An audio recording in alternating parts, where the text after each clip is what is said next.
Do you think that a life on the water is for you? Then maybe Annapolis could be just the town for you.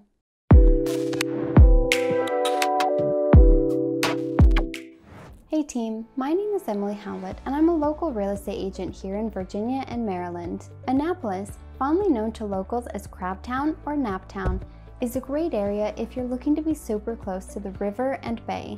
As with any town, there are pros and cons, so let's take a closer look at them.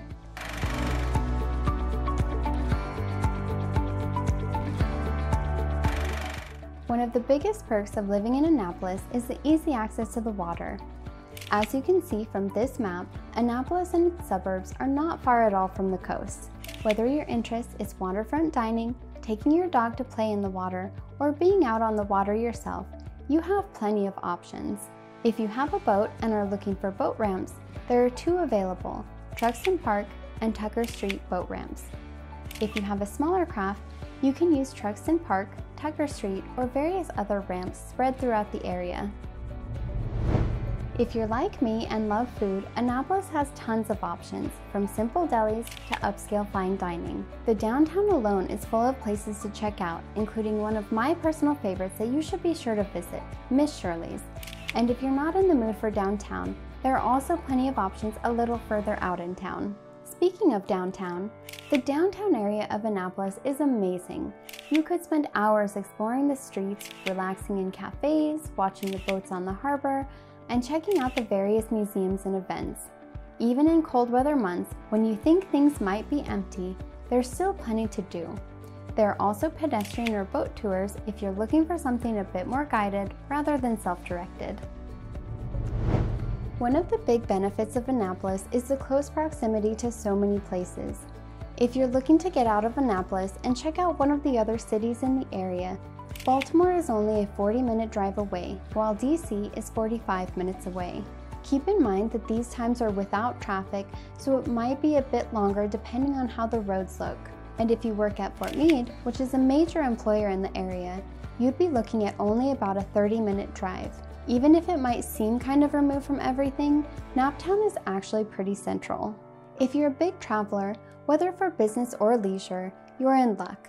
Annapolis is also close to Baltimore-Washington International Airport, better known as BWI. BWI is one of 3 airports in the region and is usually the busiest of the 3. A hub for Southwest Airlines, you'll have plenty of options for domestic and international flights regardless of the airline that you choose to travel with. Now, as much as I love Annapolis, there are definitely things that are not my favorite. I'm not going to sugarcoat this one. It can be pretty expensive to live in Annapolis. Depending on where you're looking, Annapolis is anywhere from about 25 to 30% more expensive to live in compared to the rest of the country. Even compared to other parts of Maryland, you'll be looking at a 10% or so increased cost of living. There are various factors for this, but one of the biggest is housing costs.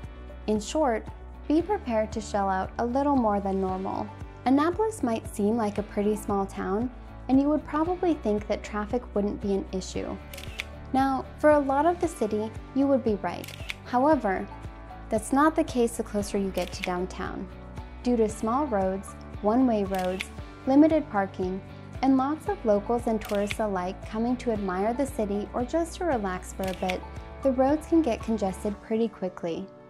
While you can adjust for this by timing your outings right, it can still be frustrating. Being close to the water is awesome. It also means you're at a lower elevation and at risk of flooding. Most of the flood risk occurs between March and September, and mostly in the downtown area due to that being the lowest lying land. That said, it doesn't mean everywhere else is immune. Since this is a well-known risk, there are notification systems from the city and county notifying residents of potential floods. If you're a homeowner, depending on where you live, you also could be eligible for flood insurance. It's definitely something to do a little more research on. Since Annapolis was originally built in a time when things were just generally all around smaller, it can get pretty cramped in certain parts of town. Especially in the downtown area, it's very easy to feel like you don't have a lot of space to work with. If being cramped is a no-go for you, don't give up on Naptown just yet. Keep in mind that the further out you go from the city center, the more room you get. In addition to your state income tax, you'll be paying an additional local income tax.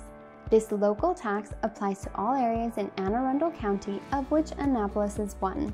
In 2022, the local tax rate is an extra 2.8% on top of your state rate. It's going to be hard to escape the local tax regardless of where you go in Maryland, so I guess the upside is that the Anne Arundel tax is one of the lower rates out there. As you can see, there are a lot of awesome things about Annapolis. There are also some not so awesome things. Does this sound like the right city for you? Is there anything else you'd like to know about Naptown?